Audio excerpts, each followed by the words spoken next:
കുട്ടികളുടെ ഇടയിൽ നമ്മൾ കേൾക്കുന്ന വിവരങ്ങൾ എന്നെക്കാളും നന്നായി തിരുമേനിക്ക് അറിവുള്ളതാണ്. തിരുമേനി റാഞ്ചിയിൽ സ്കൂളിൻ്റെ മാനേജ്മെൻറ്റ് അഡ്മിനിസ്ട്രേഷനിൽ വളരെ വ്യക്തിമുദ്ര പതിപ്പിച്ച ഒരാളെന്ന നിലയ്ക്കും കുട്ടികളോട് കൂടുതൽ ഇടപഴകുവാൻ സാഹചര്യങ്ങൾ ഉണ്ടായിട്ടുണ്ടെന്നാണ് ഞാൻ വിശ്വസിക്കുന്നത്. ഫിലോസഫിയാണ് തിരുമേനി പഠിച്ചിരിക്കുന്നത്. ഇതിൻ്റെയൊക്കെ വെളിച്ചത്തിൽ എന്താണ് നമ്മുടെ കുട്ടികൾക്ക് സംഭവിക്കുന്നത്? എന്നോട് സിന്ധു പറഞ്ഞു, റാഞ്ചി സ്കൂളിൽ അഡ്മിനിസ്ട്രേഷനൊക്കെ ഉണ്ടായിരുന്നു. റാഞ്ചി സ്കൂളിൻ്റെ പ്രിൻസിപ്പളായിട്ടാണ് ഞാൻ 4 വർഷം സേവനം ചെയ്തത്. ഞാൻ അവിടെ പ്രിൻസിപ്പൽ ആയിരുന്ന കാലഘട്ടത്തിൽ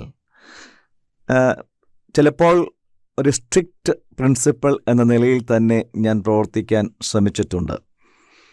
അത് അധ്യാപകരോടായാലും കുട്ടികളോടായാലും മാതാപിതാക്കളോടായാലും.